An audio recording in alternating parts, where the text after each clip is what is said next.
Hello everybody, I'm Dawn from Home North.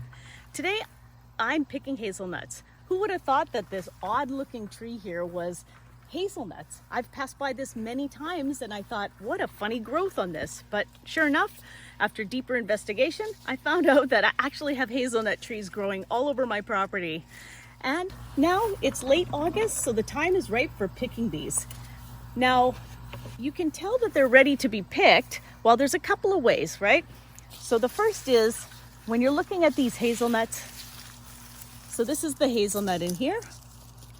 You can tell that they're ready to be picked because this is the nut inside here. You can start to see that it's poking through the sheath. And inside I can see that it's also turning brown.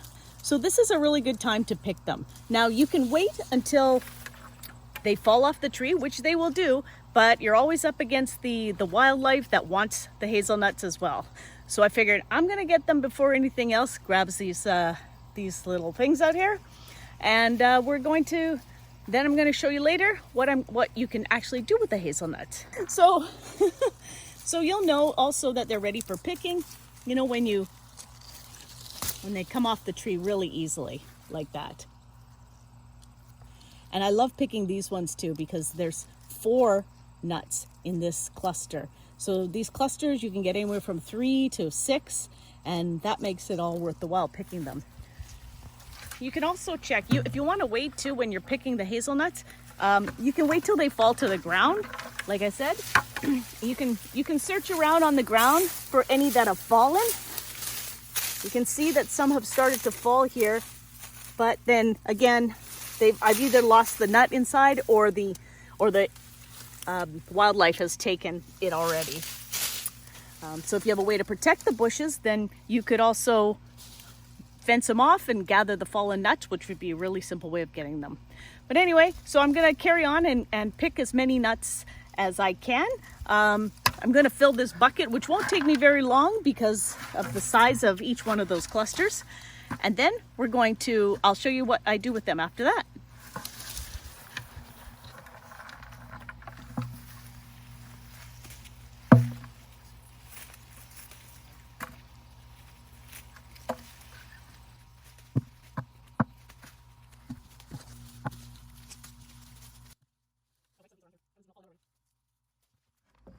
So now that I've collected all my hazelnuts, I'm going to leave them out in the sun to dry for a day or two. Just spread them out on, if you have something you could lay them on where air can circulate. If not, just put them on a board and turn them over every day or so. What I want to do is I want to try to darken up the sheaths so they're a little bit brown like this one is here. It helps to make them a little bit easier to come out of the sheath and easier to work with.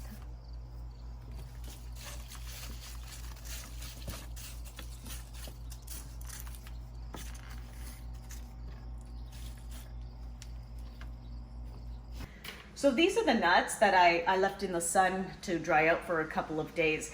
And I left them outside deliberately because if you notice, they do have worms in some of them.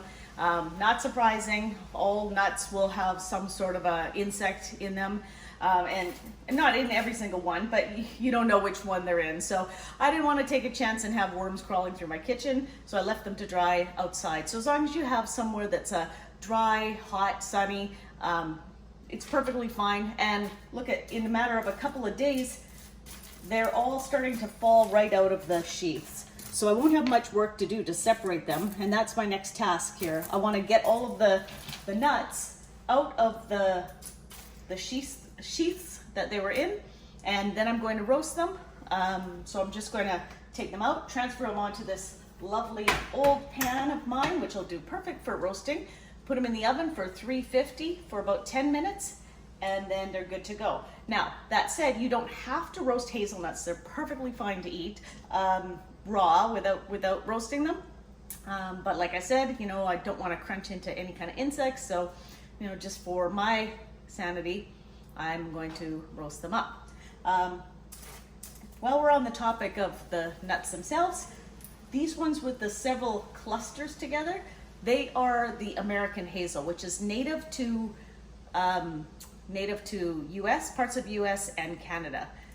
Perfectly edible, but you know, again, just make sure you know what you're looking at, what you're harvesting.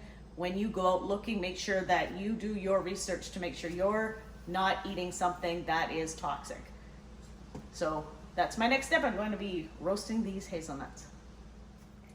Okay, so here I have all of the roasted hazelnuts ready to go, and now I'm going to shell them because it's the shelled inside part of the nut that we want to use for all of the goodness that we're going to make coming up later. I've tried a variety of different tools for cracking open the nuts. I tried I'm using the old traditional nut cracker now, which I found works best. I tried pliers and it just squished the nut way too much.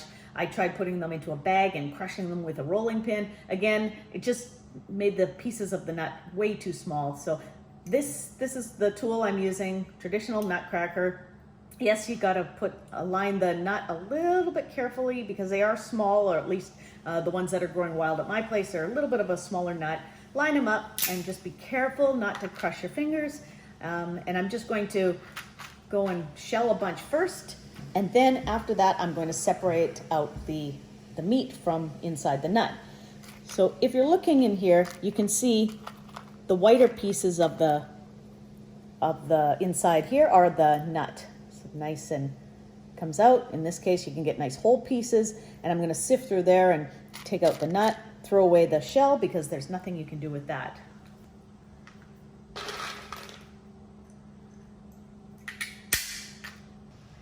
So I've done my work on shelling a number of the hazelnuts. Here I have, I don't know, maybe a quarter cup, half a cup ready to go. And just like that, I could either do something with them, make some hazelnut butter, or, you know, what do you call it, like a chocolate hazelnut spread, or you can just eat them plain as they are.